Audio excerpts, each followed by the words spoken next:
Dice el Evangelio de Juan, capítulo 14, versículo 16. Y yo rogaré al Padre, y os dará otro consolador, para que esté con vosotros para siempre.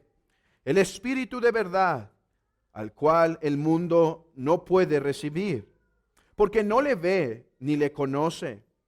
Pero vosotros le conocéis, porque mora con vosotros y estará en vosotros. No os dejaré huérfanos, vendré a vosotros. Todavía un poco y el mundo no me verá más, pero vosotros me veréis, porque yo vivo, vosotros también viviréis.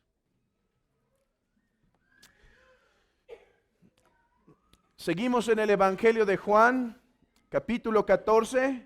Creo que todavía nos tomará un par de semanas más hasta que podamos concluir Juan, capítulo 14. Y hermanos, aunque he hecho la lectura desde el versículo 16 al versículo 19, realmente mi enfoque en esta exposición estará en las últimas palabras del versículo 19. Cuando dice el texto, porque yo vivo, vosotros también viviréis. Estas serán las palabras en las que nos enfocaremos. Y es que, hermanos, aunque son pocas palabras, 6 palabras solamente, no obstante, en estas palabras se resume tanta doctrina para nuestros corazones, tanta enseñanza para nuestras vidas, tanto aliento para nuestro caminar cristiano, que es necesario detenernos y saborearlas lentamente. Y es que este texto, hermanos, nos introduce a una de las doctrinas más deleitosas para el cristiano, la que es llamada como unión con Cristo, unión con Cristo. Cuando el Señor dice, porque yo vivo, vosotros también viviréis, el concepto de la unión con Cristo nos es presentado, no por primera vez en el Evangelio de Juan. Los que estuvieron desde el capítulo 6, él ya había dado luz respecto a esta doctrina cuando dijo, el que come mi carne y bebe mi sangre, ese tiene vida eterna. Realmente no se estaba refiriendo a la cena del Señor, se estaba refiriendo a la fe con la cual recibimos a Cristo, al Cristo completo. Esto es unión con Cristo. Ahora, luché en mi mente por un momento respecto a si detenerme en estas 6 palabras o no. Y es que cuando lleguemos a Juan capítulo 15, ahí tocaremos la unión con Cristo por varias semanas. Los versículos 1 al versículo 8 de Juan capítulo 15 nos tomará realmente varias semanas. Y es que en ese texto es uno de los textos claves donde la unión con Cristo se expone más claramente en toda la Escritura. Y entonces comencé a luchar y decir, ¿comienzo a tratar el tema de la unión con Cristo? O mejor, me espero hasta que llegue al capítulo 15 y entonces vuelvo a tomar lo de este versículo, del versículo 19. Y después de un poco de diálogo, aún un poco de diálogo con mi esposa, terminé decidiendo que lo mejor era predicar este texto de la unión con Cristo, aunque después volveremos a tratarlo y abundantemente, hermanos. Tengo el deseo de tardarme en el tema de la unión con Cristo varios domingos, exponiéndola lo más claro que me es posible hacer, teniendo la confianza que el Espíritu Santo edifica a su iglesia con esta doctrina. Y entonces algunos preguntarán, ¿y por qué no te esperaste? Si la vas a tratar abundantemente cuando llegues al capítulo 15, ¿por qué no esperaste? Bueno, en primer lugar, porque me sentí constreñido a continuar con nuestra predicación expositiva. Ustedes saben que como iglesia tenemos la convicción que el domingo en la mañana es el tiempo para predicar la palabra expositivamente. No estamos en contra de la predicación temática y de hecho que de tiempo en tiempo es necesario hacer alguna predicación temática, pero creemos que el domingo en la mañana la iglesia debe recibir la palabra pura, expuesta en el texto, en su contexto, a la luz de todas las escrituras. Esa fue la primera cosa. Dije, en la última ocasión me quedé aquí, debo continuar. De hecho, no sé si ustedes saben, pero uno de los reformadores estuvo un tiempo predicando en una ciudad llamada Ginebra. Después fue expulsado porque a los líderes de esa ciudad no les gustaba que él fuera tan radical, ¿sí? No les gustaba que él fuera tan intenso. Y entonces lo terminaron excomulgando por 2 años. Lo enviaron a un lugar llamado Basel. Y entonces cuando regresa, podríamos decir, con la cara en alto, ¿sí? Regresa porque la ciudad le dijo, ven, ayúdanos, un católico nos está empezando a atacar, necesitamos tu ayuda. Y él dijo, no, yo no quiero regresar a ese lugar, Ginebra me ha causado muchos dolores, yo no quiero. Y entonces lo empujaron a que lo hiciera y termina regresando. Hermanos, ¿qué hubieras hecho tú si hubieras tenido el púlpito a tu disposición después de haber sido expulsado y humillado y ahora regresar con la frente en alto? ¿Qué hubieras hecho tú en el primer sermón? Muchos hubieran empezado a decir, abramos el texto donde la Escritura nos enseña que Dios hace justicia de sus adversarios. ¿Saben dónde comenzó este teólogo predicador? Dijo, abran sus Biblias donde dejamos el texto. No hay tiempo de hablar otras cosas. Abran sus Biblias donde dejamos el texto. Abran su Biblia. Imagínense que se quedó en Juan 14, versículo 19, parte B. Ya nada más le faltaba parte B. Dice, abran sus Biblias en Juan 14, parte B. Y así comenzó, y esa es nuestra convicción. Eso es lo primero que me ha movido a decir, no, pasemos por este texto. En segundo lugar, empezando a profundizar en el texto, me di cuenta que aunque el tema es el mismo, unión con Cristo, es tomado, es explicado en el versículo 14-19 en un ángulo distinto al capítulo 15. O sea, sí va a haber un poquito de repetición, la cual no será mala para entender este profundo misterio. No obstante, en realidad no son idénticos temas, pues en Juan 15 se enfatiza el aspecto de Cristo en la unión con Cristo y en Juan 14-19 se enfatiza la obra del Espíritu Santo en la unión con Cristo.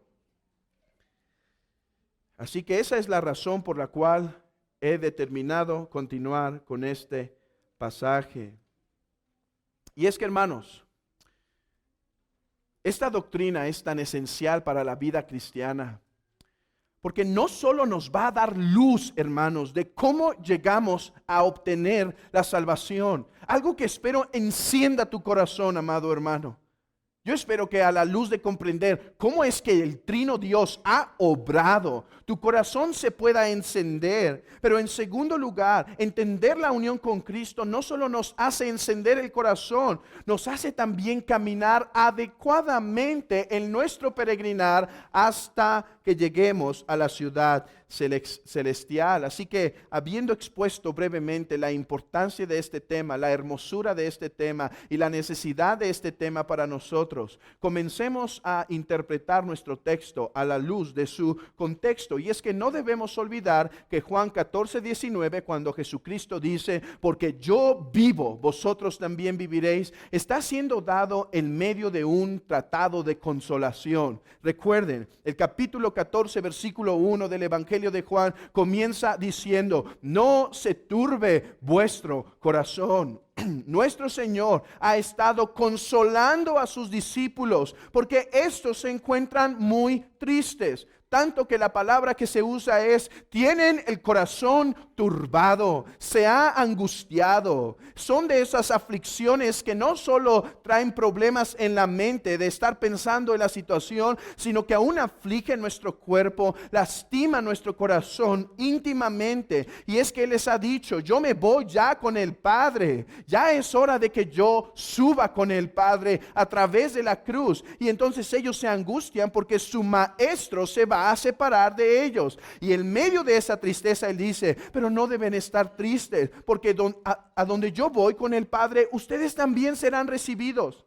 Es más, me voy ahora para prepararles lugar con el Padre. No deben estar tristes. No me voy porque los he dejado de amar, me voy porque los amo, me voy para que tengan un lugar conmigo en las ciudades celestiales. Recuerden, cuando Él dice voy a preparar un lugar, no está hablando de tener una construcción literalmente en los cielos, está hablando de la cruz. Voy a prepararles lugar por medio de la cruz para que ustedes puedan estar conmigo. Les ha dicho además que Él les va a dar su poder, que aunque se va, Él les dejará el poder y que por medio de la oración la iglesia de Cristo podrá ser empoderada para avanzar el ministerio que les está dejando en las manos. Y es en medio de ese contexto que nuestro Señor empieza a hablar de la obra del Espíritu Santo. Empieza a decir, dentro de todas estas grandísimas bendiciones, yo enviaré el otro Consolador, el otro Paracletos.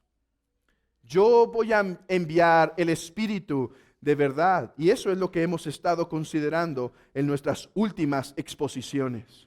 El mensaje de consolación de Cristo a través de la enseñanza de la obra del Espíritu Santo. Hermanos, así es como Cristo consuela a su iglesia. Así es como consuela a sus discípulos. Discípulos, quiero que tengan un corazón robusto en consolación. Déjenme hablarles del precioso Espíritu Santo. Y por eso hemos estado indagando en su persona, una persona divina, una persona, no una fuerza. Su obra como Paracletos, su obra como Espíritu de verdad, su obra como Espíritu de adopción. Y es en ese contexto de la obra del Espíritu Santo con los creyentes que Cristo dice, porque yo vivo, vosotros también viviréis. Algunos comentaristas y predicadores cortan este texto como si Cristo estuviese haciendo un paréntesis para hablar de Él y ya no hablar del Espíritu Santo. Entonces, corta en el versículo 19 y va a hablar de sí mismo, y en el versículo 20 vuelve a hablar de la obra del Espíritu Santo. Yo realmente no creo que esa es la mejor forma de tratar este texto. Yo creo que cuando Cristo está diciendo, porque yo vivo, vosotros también viviréis, está teniendo en mente la obra del Espíritu Santo ahora que Él se va. Hermanos, Él les está diciendo, no deben estar tristes, yo les voy a enviar el Paracletos, y porque yo vivo, ustedes también viviréis. ¿Cómo? Por la obra del Paracletos. El Paracletos sigue siendo el contexto de la consolación de nuestro Señor Jesucristo. Así que cuando Él dice, porque yo vivo, vosotros también viviréis, no se está separando de la obra del Paracletos, sino continuándola. Y hay dos preguntas que yo quiero resolver. Una es, ¿qué significan estas palabras? ¿Qué significan porque yo vivo, vosotros viviréis? Y la segunda pregunta que me gustaría responder es, ¿cuál es la relación de estas palabras con la persona del Espíritu Santo? Si las leemos separadas, si arrancamos este texto de su contexto, podríamos predicar un hermoso sermón de la vida que tenemos en Cristo. Pero si las dejamos en su contexto, podemos predicar un hermoso sermón de la vida que tenemos en Cristo, pero que es dada y provista por el Espíritu Santo, el Paracletos. Hermanos, es que Él les está diciendo, no deben estar tristes. Yo voy a dejar el Espíritu Santo a ustedes. Yo lo voy a enviar con poder. No los va a dejar solos. Y Él los va a venir y los va a adoptar, les va a dar consolación de adopción. Él les va a venir y los va a iluminar en la verdad. Y Él les va a dar de mi vida, porque yo vivo, vosotros también viviréis. De hecho, meditando en este texto estaba un poco frustrado porque la mayoría de los comentaristas modernos separan este texto y siento que le hacen violencia cortándolo. Y empecé a seguir uno de mis propios consejos que doy a alguien que quiere estudiar las escrituras o enseñar escrituras. Y es esto: no leas a los modernos, lea a los antiguos. Lea a los antiguos.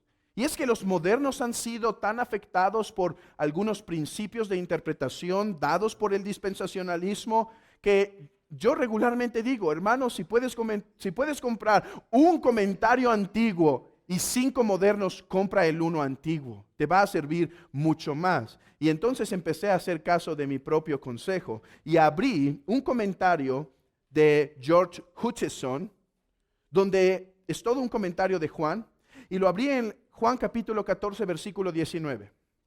Y después de dar una larga exposición, él llega a este punto. Escuchen. ¿Qué significa este texto? Dice Hutcheson: la vida de los creyentes se deriva de la vida de Cristo. Él dice, cuando Cristo dice, porque yo vivo, vosotros también viviréis, aprendemos en primer lugar que la vida de los creyentes se deriva de la vida de Cristo. Ok, sí. ¿Quién es nuestra cabeza? De Él fluye todo. Escuchen esto. Comunicando esta vida por su espíritu a sus miembros. Por su espíritu a sus miembros. Y su vida permanece en una continua dependencia para sus vidas, sin la cual su vida no podría subsistir. O sea, dependen de principio hasta el final de esta vida que Cristo da, pero que da por el Espíritu. Y saben, eso me alentó, pero me alentó algo más. Abrir las Escrituras en 1 Corintios 15. Abran sus Biblias ahí. 1 Corintios capítulo 15. Y es que, hermanos, no hay mejor comentario de las Escrituras que las Escrituras. ¿Recuerdan? Esa es la regla de oro de interpretación. Las Escrituras se interpretan a sí mismas. Y los evangelios en la revelación neotestamentaria son el fundamento de las epístolas, ¿sí? O sea, los evangelios son fundamentales para la construcción teológica. Y vean lo que dice 1 Corintios, capítulo 15, versículo 45. Así también está escrito: fue hecho el primer hombre Adán, alma viviente; el postrer Adán, espíritu vivificante. Vean lo que dice el apóstol Pablo. Yo creo que Pablo está tomando Juan 14, 19. Él está diciendo, Cristo ha entrado a tal estado en su ascensión que ahora, Él ya no es como Adán. Adán era simplemente un alma viviente. Ahora Cristo, por su exaltación, es espíritu vivificante. No está diciendo que Cristo es espíritu en el sentido que no tiene carne. Cristo realmente dice en Hechos 1, así como lo vieron irse, así vendrá. Él está en un cuerpo glorificado en los cielos a la diestra del Padre. Pero lo que está diciendo aquí es que ahora Él ha recibido el Espíritu a tal medida que Él lo da y Él se vuelve el que da vida por el Espíritu, espíritu vivificante. Y es justamente lo que creo que tenemos en Juan 14, 19. Porque yo vivo, vosotros también viviréis. O sea, Cristo es espíritu vivificante. Espíritu vivificante. Ese es el contexto, hermanos, y en lo que me gustaría trabajar en esta exposición. Me gustaría explicar qué significa porque yo vivo y después poder entender el vínculo entre la vida de Cristo y la operación del Espíritu Santo. Comencemos por comprender un poco porque yo vivo. Hermanos, realmente aquí nos podríamos tardar este sermón y quizá el que viene. Porque yo vivo. ¿Qué significa esto, hermanos? Hermanos, ese es ese tipo de textos donde escarbas y está el riesgo que no pares de escarbar. ¿Qué significan estas palabras? Bueno, creo que hay que interpretar este texto de al menos dos formas, o hay al menos dos implicaciones de estas palabras. Cuando Cristo dice, porque yo vivo, dos cosas al menos se implican. En primer lugar, se nos recuerda nuevamente que Él es Dios de Dios, porque yo vivo. Él es Dios de Dios. Él vive. Cristo no depende de nadie para subsistir. Nadie me quita la vida. Yo de mí mismo la pongo. Es lo mismo que se nos dice en Juan capítulo 1. En Él estaba la vida. En el principio era el Verbo, y el Verbo era con Dios, y el Verbo era Dios. Todas las cosas fueron creadas por Él. Y dice en el versículo 3 y 4, en Él estaba la vida, y la vida era la luz de los hombres. Ese es el Cristo que nosotros predicamos. Aquel que es Dios verdadero de Dios verdadero. Aquel que tiene vida en sí mismo. Nosotros predicamos al único Cristo verdadero, que es el verdadero Yahvé, que es Dios de Dios, que con el Padre, con el Hijo y con el Espíritu son un solo Dios desde toda la eternidad y hasta toda la eternidad. Y cuando Él dice, porque yo vivo, vosotros viven, debemos entender en primer lugar que esto aplica de forma general a toda existencia. En Él estaba la vida, y la vida era la luz de los hombres. Cada palpitar de tu corazón, cada gota de sudor, cada movimiento de tu sangre en tus venas, cada pestañeo, cada latido, todos es sostenido por Cristo, quien es la vida. Por eso dice el autor a los Hebreos, en Hebreos capítulo 1, versículo 3, el cual siendo el resplandor de su gloria y la imagen misma de su sustancia, escuchen, y quien sustenta todas las cosas por la palabra de su poder. Oh, ese es nuestro Salvador, aquel que tiene vida en sí mismo, y por eso podemos confiar en Él, porque ¿qué nos podrá separar del amor de Dios si Él es vida en sí mismo? ¿Quién le podrá destruir? Si estamos en Cristo y nosotros estamos guardados en Él, amados hermanos, no hay nadie que nos pueda separar de su amor y de su vida, porque Él vive, nosotros viviremos. Pero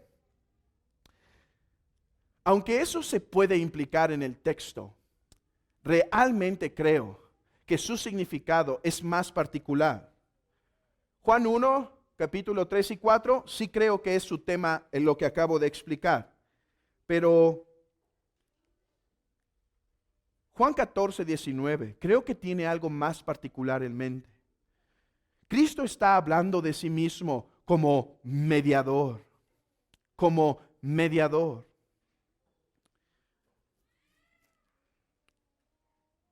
Él se está refiriendo a sí mismo, a sus discípulos, ¿sí? Miren esto. Juan 14, 19 dice, porque yo vivo, vosotros. No dice, porque yo vivo o porque yo soy la vida, todo el mundo vive. Eso es verdad, pero eso es más lo que se explica en Juan 1, ¿sí? Porque yo soy la vida, el mundo existe. Pero aquí Él está hablando a sus discípulos, porque yo vivo, ustedes, vosotros, ustedes vivirán.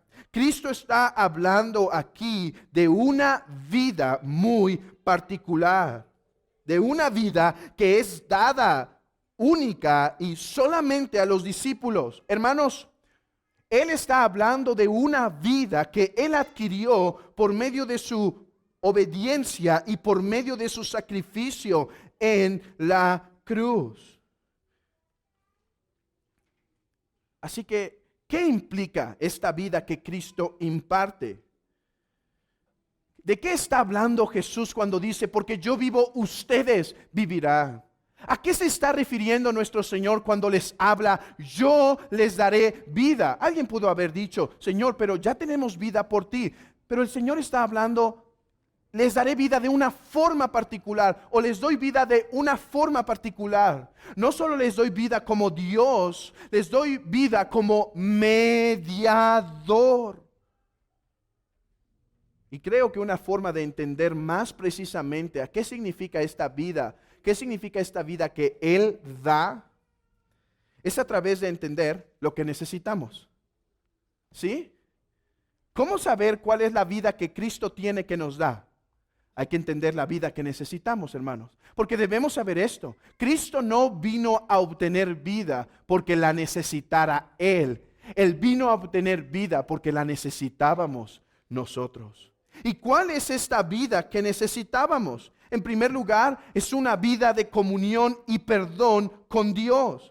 En el jardín del Edén, el hombre caminaba libremente en la presencia de Dios, pero después de la caída, el pecado hizo separación entre Dios y los hombres. Por eso dice Isaías 59, versículo 1, que la mano de Jehová no está lejos para salvar, pero vuestros pecados han hecho división entre Dios y vosotros. Ahí nació la muerte. No solo la muerte física, pero la muerte espiritual. Ese es el lugar donde la muerte dio a luz. ¿Por qué? Porque la muerte trajo separación con Dios. Oh amigo, ¿sabes a qué se debe el vacío de tu corazón? ¿Sabes a qué se debe esa continua esclavitud a cosas de este mundo?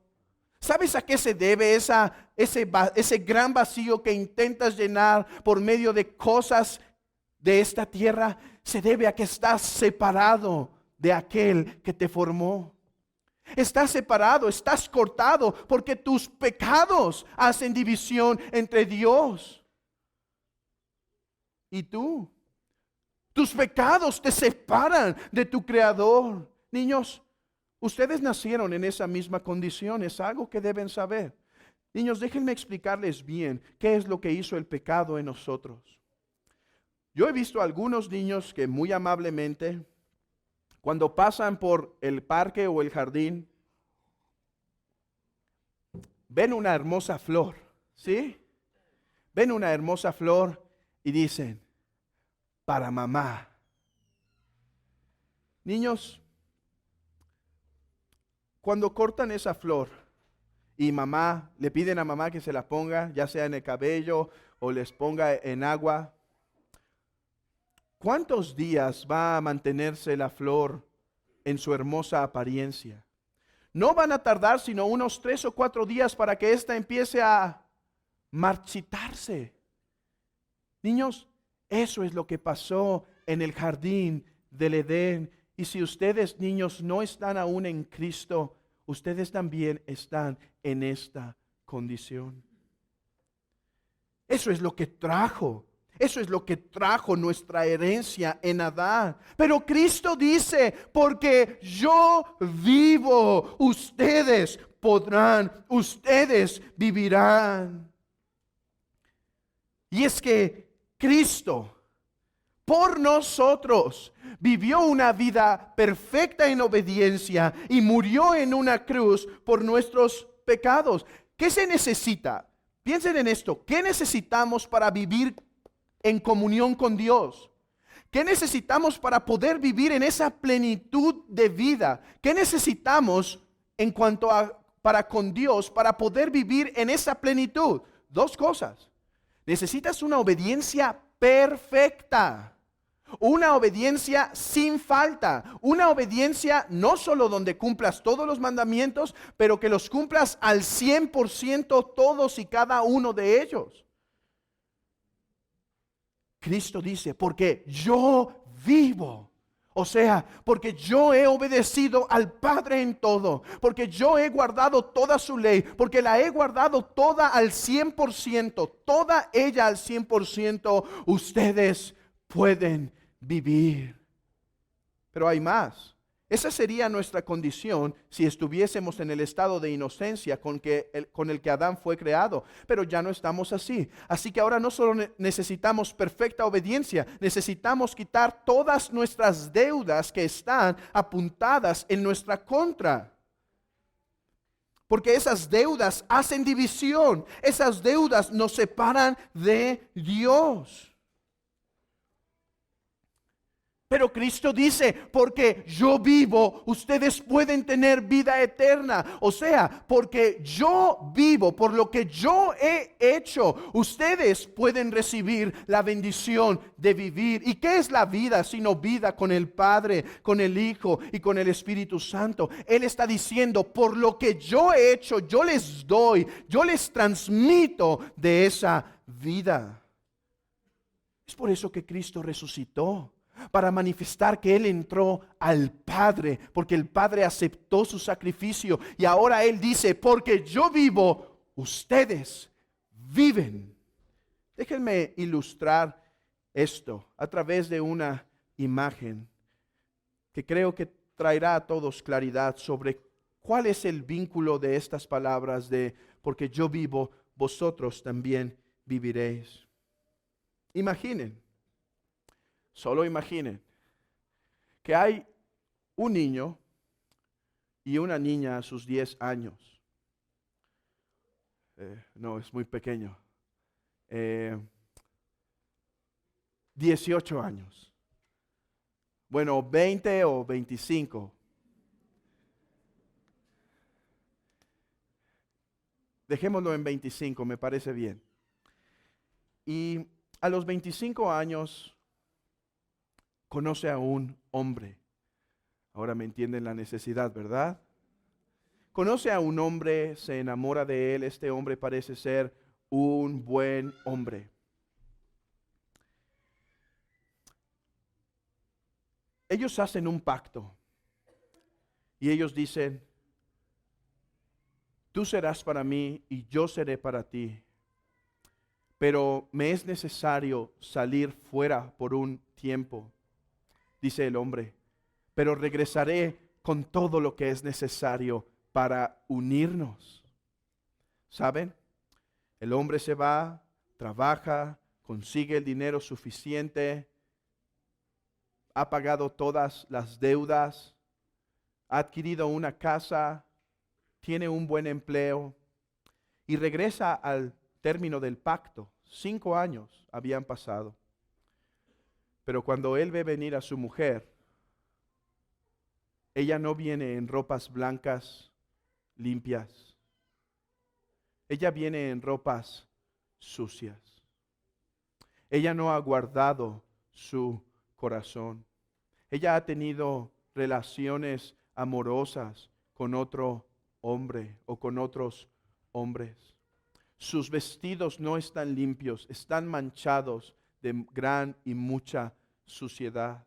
Y no solo tiene vestidos sucios, pero además tiene una gran deuda, tiene perseguidores que vienen a cobrar sus deudas, porque durante todo este tiempo no solo malgastaba lo que el esposo lo que el prometido le enviaba, pero además se endeudaba y se endeudaba.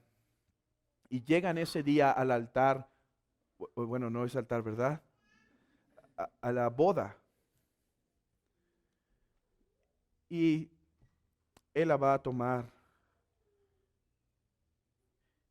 Y él la ve a ella y está sucia. Y ve atrás de ella y están sus perseguidores. Pero él tiene ropas blancas. Él no tiene perseguidores. Déjenme explicarles qué es la unión con Cristo a través de esta imagen. Tú y yo somos esa mujer sucia en sus ropas.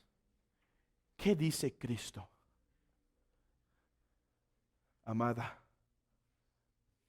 dame tus ropas y dame tus deudas. Toma mis ropas blancas. Yo te vestiré. Oh, amada, porque yo vivo, tú también vivirás. Porque yo he pagado la deuda, porque yo he adquirido la bendición del Padre. Por eso, amada iglesia, vivirás. Eso es lo que Cristo está implicando aquí. Porque yo he obedecido y he guardado la ley. Yo les doy eso. Oh, hermanos, Él no necesitaba adquirir esta vida. Él es vida, pero Él la adquiere por nosotros. Pero no solo implica la vida en Cristo, no solo implica este perdón que nos ha dado, sino además implica una transformación interna en el corazón. Implica una transformación profunda. Cuando Adán cayó, su corazón se secó. Cuando Adán cayó, el pecado le empezó a dominar. Cuando Adán cayó, él se empezó a deleitar en lo que desagradaba a Dios. Así que Adán se volvió muerto en el pecado y muerto a la justicia. ¿Qué significa estar muerto al pecado? O muerto, perdón, en el pecado. Significa estar dominado por las cosas de este mundo. Significa ser esclavo del pecado. Amigo, la razón por la cual el pecado te domina es sencillo conocerla. Porque no estás en la vida que hay en Cristo. Porque Cristo es un victorioso vencedor de la tentación. Cristo es un victorioso en cuanto la tentación llegó, porque aunque Él fue tentado en todo, no obstante fue sin pecado. Pero la razón entonces por la cual eres dominado por el pecado, eres abrazado por el pecado y eres esclavo del pecado, es porque no estás unido a Él, porque Él dice, porque yo vivo, vosotros viviréis. Oh, aún tú que piensas estar en Cristo, pero vives atado al pecado, ese pecado oculto, ¿sabe esto? Eso es probable porque no estás en la vida en Cristo. Es cierto, los cristianos luchan con el pecado. Es cierto, los cristianos caen en pecado. Pero es también verdad que los cristianos experimentan victoria y vida en contra del pecado. Porque viven en Cristo. Porque han sido unidos a Él. Y no solo el cristiano vive porque ahora está muerto al pecado. O sea, el pecado ya no tiene poder sobre él. El cristiano también vive porque ahora puede caminar en la justicia. Amado hermano, ¿qué es la vida en Cristo? No solo implica no tener dominio sobre el pecado. Eso es parte, porque amigo, si tú te deleitas en el pecado, tú dices, para mí esto no es esclavitud, para mí esto es vida. No, déjame te digo algo. El sabor del pecado puede parecer dulce al principio, pero siempre es amargo. El pecado es duro. ¿Qué es la vida plena? ¿Qué es la vida abundante? Es vida no solo en libertad del pecado, pero en libertad para obedecer al Señor, en libertad para caminar en la justicia. Por eso dice el salmista en el Salmo 119, bienaventurado es el varón que camina en la ley del Señor. Bienaventurados aquellos que guardan los testimonios del Señor, que no se apartan de ello. Eso es vida. Eso es vida. Y en Cristo no solo se nos da el perdón y no solo se nos da la obediencia que Él ganó, además se nos da la vida para poder vencer el pecado y para poder vivir en la justicia. Esa es la vida que hay en Cristo. Por eso dice, hermanos, es verdad que Cristo fue varón de dolores, pero de otra forma también debemos decir, Él fue el varón más bienaventurado. Él fue el varón más bienaventurado. ¿Y qué es bienaventurado? Bienaventurado no es uno que está riendo todo el tiempo. Bienaventurado es uno que es feliz, feliz. En su corazón gozoso y pleno. Cristo fue ese que es bienaventurado, porque ¿qué trae bienaventuranza y bendición al Señor sino obedecerlo? Oh, amado hermano, si tú estás en pruebas, si tú estás en tentación, sabe esto, la vida plena consiste de la comunión con Dios, del gozo de obedecer todos sus mandamientos. Esas son al menos dos cosas que implica la vida en Cristo. Estas son al menos dos cosas, hermanos. Explicar esto cuando lleguemos a Juan 15 nos tomará varios domingos. Esto es solo un ejemplo de lo que significa porque yo vivo. Al menos significan estas dos cosas. Porque yo he vivido por ustedes. Yo he obedecido por ustedes. Yo he muerto por ustedes. Yo he vencido la tentación por ustedes. Y yo he vivido en el camino de justicia por ustedes. Ahora, porque yo vivo, ustedes reciben de ese mismo espíritu que ahora los capacitará para esa vida plena. Y eso es lo que me gustaría hacer en lo que nos resta del tiempo en este texto. Porque Cristo dice, porque yo vivo. Ya vimos qué significa que Él vive. Pero ahora veamos, vosotros también viviréis. Y es que en ese dar, hermanos, en ese dar es donde encontramos la obra del Espíritu. ¿Pueden ver? Dice, porque yo vivo. Hermanos, Cristo tiene una vida que Él adquirió. Cristo tiene una vida, vamos a decirlo así, Cristo ganó joyas para sí mismo, Cristo ganó coronas para sí mismo, Cristo ganó vestidos blancos para sí mismo. Piensen nuevamente en ese hombre y esa mujer. El hombre lo ganó todo, el hombre lo ganó todo. ¿Cómo se los pasa? Bueno, el pastor dirá, los declaro marido y mujer, y lo que Dios unió no lo separa el hombre. Ok. En la vida espiritual, Cristo ha adquirido toda bendición para su iglesia.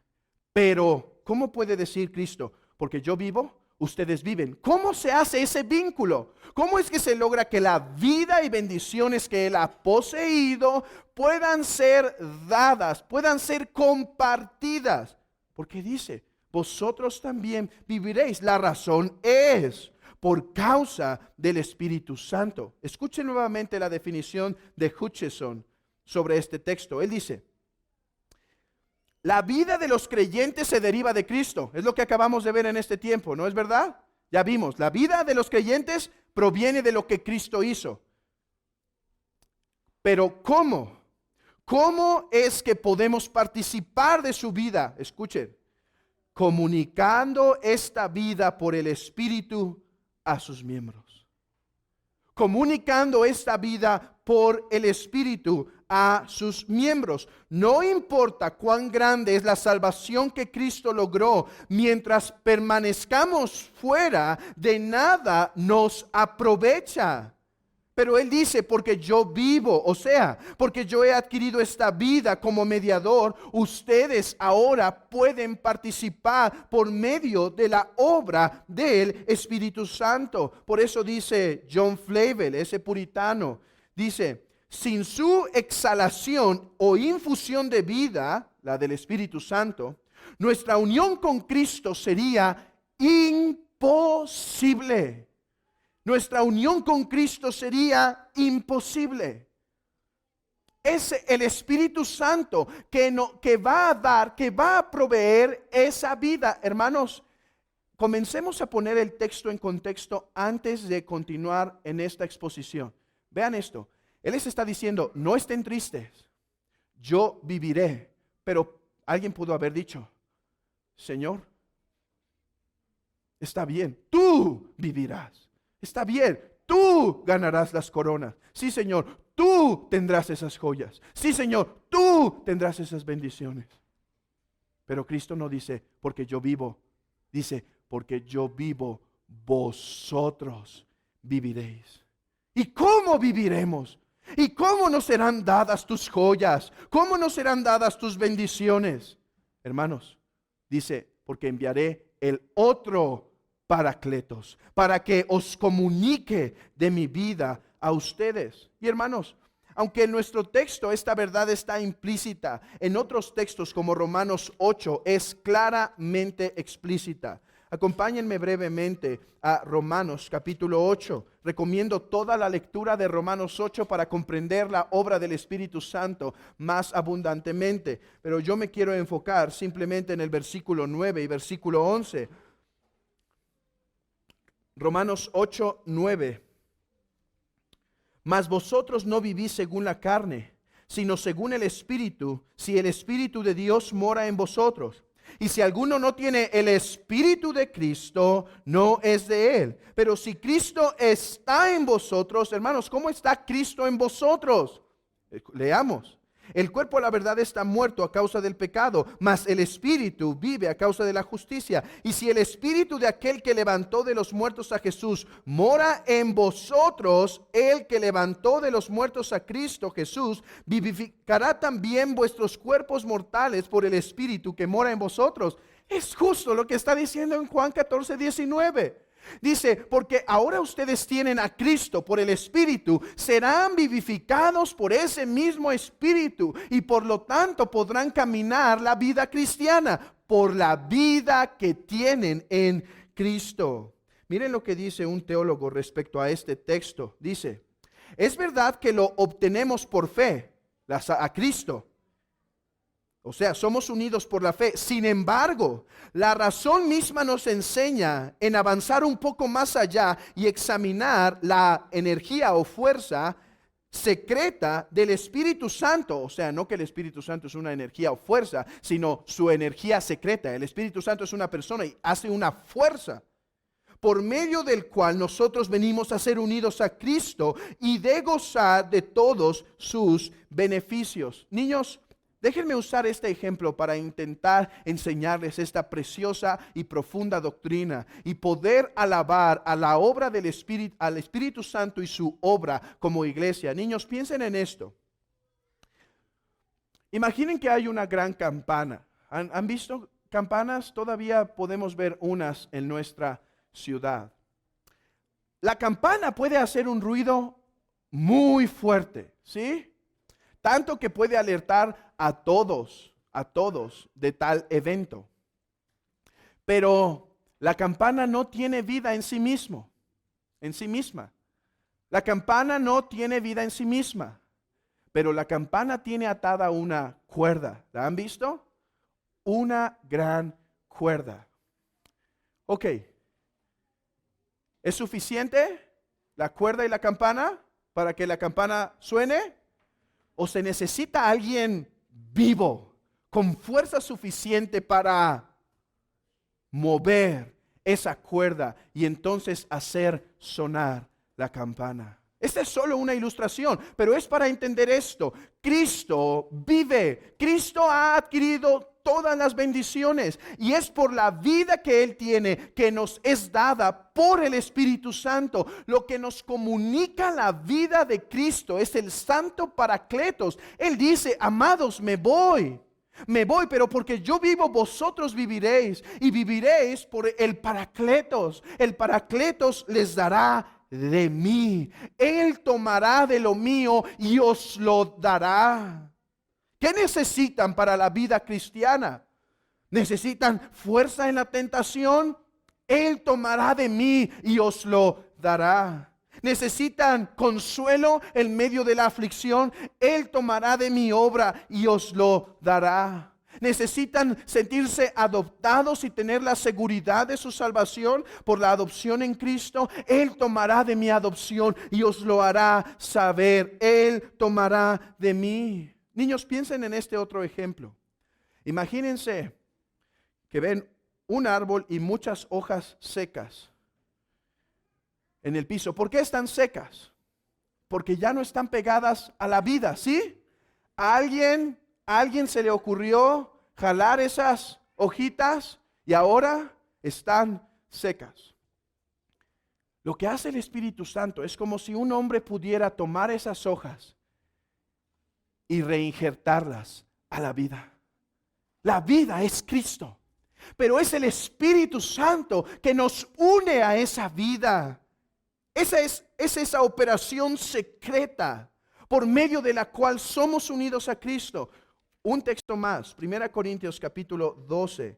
1 Corintios capítulo 12.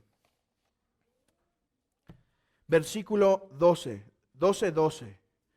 Porque así como el cuerpo es uno y tiene muchos miembros, pero todos los miembros del cuerpo, siendo muchos, son un solo cuerpo, ¿pueden ver?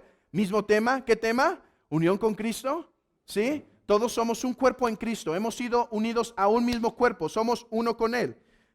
Así también Cristo, porque la mejor traducción en el griego es, porque en un solo espíritu fuimos todos bautizados en el cuerpo, sean judíos o griegos, sean esclavos o libres, y a todos se nos dio a beber de un mismo espíritu. O sea, lo que nos ha unido al cuerpo de Cristo es la obra que se habla aquí del bautismo y el beber del Espíritu Santo, que en otros lugares se conoce como la regeneración. Por eso dice un autor, no hay cristiano sin el Espíritu. En la conversión, el cristiano se une al cuerpo de Cristo por el Espíritu Santo y le es dado el Espíritu Santo para beber. Y nuevamente, dice el autor, la imagen es tanto externa como interna, porque el Espíritu Santo nos une a Cristo por la palabra predicada que Él utiliza para unirnos a Él. Somos unidos a Cristo por el Espíritu. Decir que nuestra unión con Cristo ocurre por el poder del Espíritu significa que es el Espíritu Santo el vínculo que nos une al Cristo vivo. Hermano, a la luz de todo esto, quiero decirte lo siguiente: tu salvación es trinitaria. Tu salvación no solo es el don del Padre, no solo es la obra de Cristo, es la obra del Espíritu Santo. Porque tú y yo éramos como esas hojas separadas del árbol de vida, o como esa campana inerte, muerta en sí misma. Pero por la obra del Espíritu Santo participamos de la savia, de la fuerza, de la virtud, de la vida en Cristo. Pero todo es por el Espíritu Santo. Por eso dice John Flavel, el Espíritu debe, por lo tanto, tomarnos a nosotros antes de que podamos vivir en Cristo. Es por eso que esta unión es llamada una unión espiritual. No porque sea en el sentido a través de un contacto con el Espíritu mediada y demás, sino porque esta es creada, sostenida y consumada por la obra del Espíritu. Oh hermanos, cuánto hemos ignorado la preciosa obra del Espíritu Santo en nuestra salvación. ¿Cuánto es necesario poner atención no a las cosas extremas del Espíritu Santo que algunos dicen que hace? No a esos ladridos o a esas caídas o a esos soplos que tumban a la gente. No, el Espíritu Santo, si hemos de conocerlo a través de su palabra. Y es aquí como se nos revela, como aquel que nos une a la vida, hermano. Tanto el Padre es tu Salvador, como el Hijo es tu Salvador, como el Santo Espíritu es tu Salvador. Tu primer contacto con la vida espiritual fue por medio de Él. Porque Cristo tiene vida, pero es el Espíritu que te ha agarrado, que te ha unido a Él. Es cierto, la fe también nos une a Cristo, pero ¿saben? Es primero el Espíritu que nos da la vida de Cristo para que nosotros podamos entonces unirnos por la fe a Él. Pero somos unidos a Él antes de que nosotros podamos ejercer la fe. La fe es un don de Dios dada por el Espíritu Santo. Ahora, no solo, hermanos, levantemos nuestro corazón con adoración por el Santo Espíritu, pero además, déjame preguntarte, ¿gozas de la vida en Cristo? ¿Tienes el perdón de tus pecados? ¿Tienes la gracia de la santificación? Si es así, alabemos al Padre, al Hijo y al Espíritu. Pero hermanos, en esto no solo debemos ver el gozo y la alabanza al Trino Dios, debemos también entender de qué consiste nuestra vida cristiana, hermanos. ¿De qué consiste la vida cristiana? Hermanos, de unión con Cristo, mantenida y sostenida por el Espíritu. De eso consiste la vida cristiana. Los discípulos, cuando el Señor les dice, porque yo vivo, vosotros también viviréis, ya tenían el perdón de sus pecados, ya tenían la santificación, pero Él dice, todavía hay mucho que dar de mí para ustedes. Todavía hay vida abundante de mí para con ustedes. El Espíritu Santo no solo nos inicia en la vida cristiana, uniéndonos a la fe, hermanos, es lo que nos mantiene. Es lo que nos mantiene. ¿Por qué el pámpano no se jala y se cae y se seca? ¿Por qué si eres tan débil, amado hermano, como yo lo soy? ¿Por qué si eres tan torpe como yo lo soy para la vida cristiana? ¿Por qué si eres tan fluctuante? ¿Por qué si eres tan indeciso muchas veces y en nuestro carácter somos débiles y somos muchas veces torpes para caminar? ¿Por qué no te has perdido? Por la gracia del Santo Espíritu, que no solo nos ha unido, pero nos mantiene. Pero esto debe darnos entendimiento. Esto debe darnos entendimiento de que la forma en la cual somos mantenidos en la vida en Cristo es de la misma forma en la que fuimos unidos a Él. Hermanos, ¿cómo es que el Espíritu nos atrapa? ¿Cómo es que el Espíritu nos une? A través de los medios comunes que Él usa. La palabra predicada es el vínculo. Por eso dice Pablo, ¿cómo escucharán? ¿Cómo se salvarán si no escuchan la predicación? ¿Qué estaba Pablo oponiéndose al Señor Jesucristo y diciendo, la salvación es por la predicación de la palabra, no por el Espíritu Santo? No, es que como decían los antiguos, siempre que la palabra es predicada hay dos ministros, el ministro físico y el ministro espiritual. El ministro físico te trae la palabra predicada, el ministro espiritual, el Espíritu Santo, te aplica la palabra a tu corazón. ¿Sabes? ¿Sabes por qué cuando hablamos de los 10 mandamientos te puedes doler de tu pecado? Es porque el Espíritu los está metiendo duro en tu corazón. ¿Sabes por qué cuando hablamos de la obediencia que se debe a Dios puedes sentir vergüenza hasta cierto punto? Es por el Espíritu. ¿Sabes por qué, hermano, pudiste tener fe y decir, a ese Jesús que he escuchado tantas veces, a ese Jesús que he escuchado de su cruz, de esa sangre, ahora puedo confiar que fue para mí? Ya no solamente puedo decir, sí, eso pasó, pero ahora puedo decir, pasó y pasó por mí. ¿Sabes de dónde viene esa fe? No del ministro físico que da la palabra audible, pero del ministro espiritual que usa la palabra audible para unirnos a Él. Si así fuimos unidos a Cristo, así seremos mantenidos con Él. Hermano, mantente en la vida espiritual. ¿Sabes?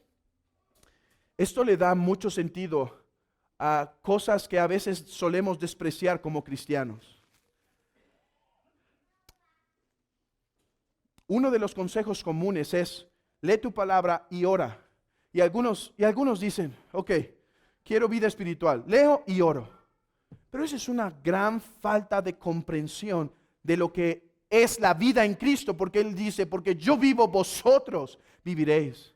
Hermanos, la razón por la cual se recomienda leer la palabra no es porque así se dice en la tradición y ya. Es porque es la palabra que el Espíritu Santo usa para estarte dando y dando de la vida de Cristo, para estarte confrontando, para estarte confortando, para estarte alentando, para estarte dando dirección. La lectura de la palabra es una actividad espiritual, y digo es espiritual con E mayúscula, dada y bendecida por el Espíritu. No es simplemente abrir las Escrituras para intentar a ver si me brilla algo. Es el Espíritu que empieza a trabajar secretamente en nuestros corazones. Hermano, tú que tienes una vida espiritual prácticamente moribunda, y si no moribunda, que camina hacia ese lugar, no es porque has dejado los medios que el Espíritu usa para alentar tu corazón. ¿Cómo estás en la lectura de la palabra, hermanos? Esto le da otro sentido a esas prácticas. Ya no es simplemente una práctica religiosa de leer la Escritura y ya. Es una práctica viva por el Espíritu Santo, donde somos alentados, reanimados, fortalecidos por el Santo Espíritu. La oración, esta es posible por el Espíritu de oración, que es el Espíritu Santo que nos capacita para orar. Hermanos, muchos descuidan la predicación porque piensan que esta trata simplemente de que un loco hable a otros que están quizá un poco más de escuchar algunas ideas que se le ocurrió durante la semana. Algunos ven así la predicación. Pero la predicación es espiritual.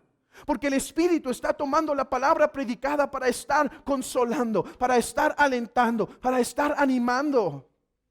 No es un gran misterio. Porque algunos que son descuidados en la lectura, en la oración, en la asistencia continua a la predicación de la palabra, la celebración de las santas ordenanzas. No es un misterio porque sus vidas espirituales son un gran desastre. No es porque Cristo no viva. En Él hay vida y vida abundante. La razón es esta. Estás dejando de buscar la obra del Espíritu para que te dé esa vida. ¿Ya ven? Entonces la vida de buscar al Espíritu Santo no se vuelve como algo carismático y medio extraño. La vida en el Espíritu se vuelve buscando a Cristo, siendo fortalecidos por esta divina persona. Oh, hermanos, seamos exhortados con esto y dependamos más de esta santa y divina persona en todas nuestras labores espirituales. No permitamos hacer las labores espirituales en el poder de la carne, en la fuerza de la carne, sino vayamos y dependamos del Espíritu de Dios. Honremos al Santo Espíritu cuando le damos su debido honor. Honremos al Santo Espíritu cuando dependemos de Él para todo lo que hacemos. Porque, hermanos, dice Cristo en Juan 15, porque separados de Él nada podéis hacer. Ok, ¿cómo me mantengo unido? ¿Cómo no me separo de Él? Dependiendo de los medios que el Espíritu usa para mantenerte en Él. Hermano, ¿quieres una vida espiritual abundante? ¿Quieres una vida espiritual abundante? Sométete a los medios del Espíritu Santo. Sométete a los medios del Espíritu Santo. La vida espiritual abundante no se hace por cerrar un tiempo los ojos muy fuerte y esperar hasta que de repente sientas un éxtasis y después te des cuenta que en realidad te habías dormido y soñaste algo y te levantaste. La vida espiritual abundante es una que honra al Padre, porque decimos toda buena dádiva procede del Padre. Es una que honra a Cristo porque dice todo lo que proviene del Padre es por medio de Cristo. Toda vida, el Padre dice, hijo, de tu herencia daré a tu pueblo. Pero es el Espíritu que la aplica. Abran sus Biblias. Había dicho que era el último texto, pero se me está viniendo a la mente y va a ayudar a concluir esta exposición. Efesios 1. Efesios capítulo 1. Escuchen esto, hermano, yo espero que hoy puedas decir así en tu corazón, que puedas decir con el apóstol Pablo, bendito sea el Dios y Padre de nuestro Señor Jesucristo, que nos bendijo con toda bendición que espiritual, dada por el Espíritu, energizada por el Espíritu, compartida por el Espíritu. Porque, hermanos, Cristo está en los lugares celestiales. Cristo tiene todas las bendiciones, pero nos son dadas espiritualmente por el Espíritu. Oh, hermanos, si tu vida cristiana está tambaleando, aplica tu corazón a honrar al Padre, al Hijo y al Espíritu, sometiéndote a los medios que Él usa para fortalecer tu vida espiritual. Y, hermano, si por la gracia de Dios tu vida va bien, tu vida espiritual va bien, claro, siempre deseamos más, pero reconoce que es por la gracia de Dios. No hay nada en ti y no hay nada en mí. Todo es el don del Padre en los méritos del Hijo por el poder del Espíritu Santo. Porque podrías acabar tu Biblia un día, una vez completa al día. Podrías leer tu Biblia completa un día todos los días. ¿Sabes? Y no tener ni un provecho. Pero puedes leer tus 2, 3, 4 capítulos, 5 capítulos al día, en un espíritu de oración y dependencia, honrando al Santo Espíritu y tener el más grande deleite. ¿Cómo se vive la vida espiritual? Dice Efesios, no os embriaguéis con vino en lo cual hay disolución, antes sean llenos del Espíritu Santo. ¿Cómo? Dice que vuestra boca esté llena de la palabra de Cristo. Que estemos escuchando cánticos espirituales en la congregación de los santos. Oh, hermano, ¿quieres vida espiritual? Sométete a los medios de Cristo. Sométete a los medios de Cristo. Había muchos en Colosas en el tiempo del apóstol Pablo que querían vidas espirituales a través de cosas extrañas, adoración de ángeles, ayunos y cosas así, ayunos extremos, no toques, no gustes, no manejes. No, hermanos, nuestra suficiencia y plenitud la tenemos en Cristo, pero reconozcamos que esa plenitud nos es dada por el Santo Paracletos. Esa era la consolación para sus amados. Amados, no debéis estar tristes, no debéis estar tristes. Me voy y yo vivo. Viviré. Pero vosotros también viviréis por esta santa obra del Paracletos. Y tú que piensas estar en Cristo, pero no hay vitalidad en tu vida, no hay santidad en tu vida, no hay deseo para las cosas que Cristo deseaba. No te engañes, no estás en Cristo, no participas del Espíritu, no te engañes. No te engañes. Sí, la vida espiritual no es fácil, la vida cristiana no es fácil, pero en ti no se ve virtud, en ti no se ve vida, en ti no se ve vitalidad, en ti se ve muerte. La razón es esta: no vives por el Espíritu. El Espíritu de Cristo no mora en ti. Estás muerto en tus delitos y pecados. Oh, no te engañes, no te engañes. La razón por la cual tu cristianismo es tan apático, la razón por la cual tu relación con la iglesia es tan apática, casi muerta, la razón por la cual la tentación te vence continuamente, la razón por la cual no puedes ni vivir el cristianismo en tu hogar y dar testimonio en donde estás, es por esta causa: no hay vida en ti. Oh, no te engañes. Tú que crees estar en Cristo, pero no hay vida, reconoce esto: el Espíritu de Cristo no mora en ti. Podrás tomar la cena del Señor 1000 veces y ni siquiera crecer 1 centímetro en la vida espiritual, porque si el Espíritu de Cristo no está en ti, de nada te servirá. No te engañes. Estás muerto, porque el Espíritu de Cristo no está en ti.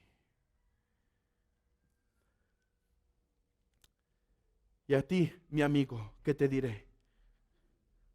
¿Qué te diré a ti, mi amigo? Tú que sabes que estás muerto. Yo deseo que los que no están en Cristo y piensan estar en Cristo, aún puede ser personas que estén en la membresía de la iglesia y que no conozcan a Cristo realmente. Yo espero que en realidad puedan darse cuenta de su condición. Pero si tú sabes que no estás en Cristo, me dirás: ¿qué haré?